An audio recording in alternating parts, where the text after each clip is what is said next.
We weld every day, and arc welding is one of the most widely used technologies for joining parts together. The result of this process is a welded joint as we normally know it. Friction stir welding.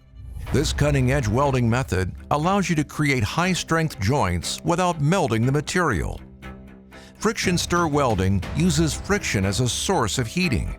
The heat is generated by a rotating tool. Tool mixes the material in a plasticized state and creates a weld joint. The resulting weld is of exceptional quality and as strong as the original workpiece material.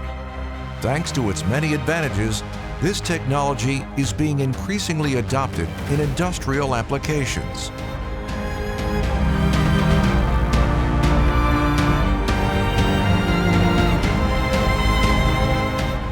Tool for the friction stir welding is a key component of the entire process.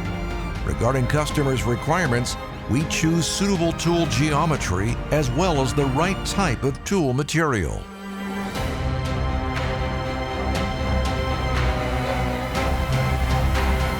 Masam, your tool manufacturer.